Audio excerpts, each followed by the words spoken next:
In today's video, we will be discussing how to fix the O-ring issue in vintage G.I. Joe action figures, how to prevent this issue from happening, and the strange relationship it has to one of the worst disasters in US history.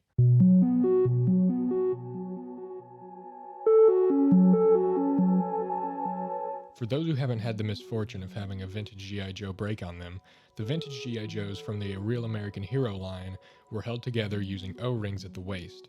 These small, thick, essentially rubber bands held the legs and torso of the Joes together, and they were very prone to deteriorating with age and weather.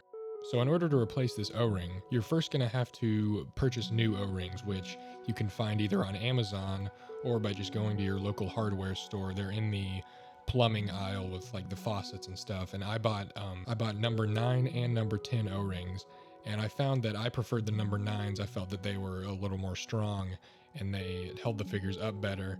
But I've heard some people use number 10, so it's kind of up to preference. But they're very cheap and you can get a bunch of them for very little.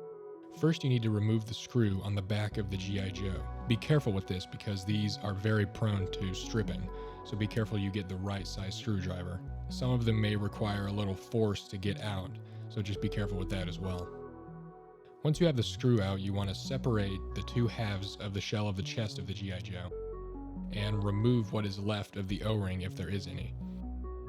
Then, separate the legs and the waist and take the leg piece. There's a hook on the leg piece, and you're going to want to place that O-ring into that hook and then feed it up through the waist. And I like to pinch the O-ring and so it will come through the waist. It's kind of hard to get it through the waist unless you pinch it and then squeeze it through. And then after you get it through the waist, you want to stretch it through and you want to attach it on the part where the screw goes into the G.I. Joe in the back. You want to attach it to that, which can be pretty tight. And then you want to carefully reattach the arms and the head, which just slot in, and then carefully place the chest piece back on. And it could be a little difficult. You'll probably have to stretch it out pretty far and make sure the head and arms are properly oriented. Then it's easy as just replacing the screw in the back, and there you go. There's a fixed G.I. Joe, and I've had a lot of success with this, and I found that it even helps to tighten up the other joints. It just seems like the entire figure just gets better. I have some G.I. Joes like this Cobra Commander whose O-ring is still intact but is just stretched out, causing him to be quite floppy and unable to stand. The new O-ring should fix this standing issue. Now, the reason these O-rings deteriorate is due to many reasons. Obviously, the age of the figures at close to 40 years old plays a role in the O-rings breaking, as they become brittle over time. Also, the way they have been stored can cause them to snap.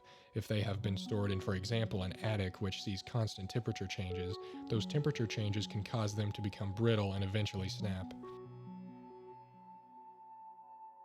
Now, I know what you're thinking. What does this have to do with the 1986 Space Shuttle Challenger incident?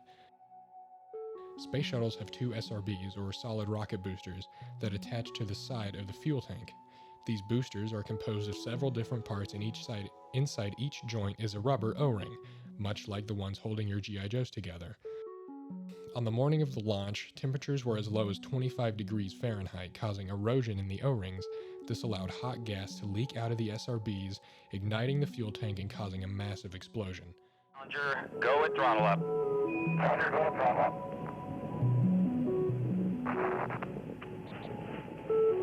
1 minute 15 seconds. Velocity 2,900 feet per second. Altitude 9 nautical miles. Downrange distance 7 nautical miles.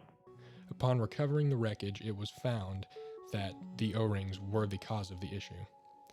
So the next time you think about leaving your Joes in the cold, remember, if it can take down a space shuttle, it can certainly take down Duke.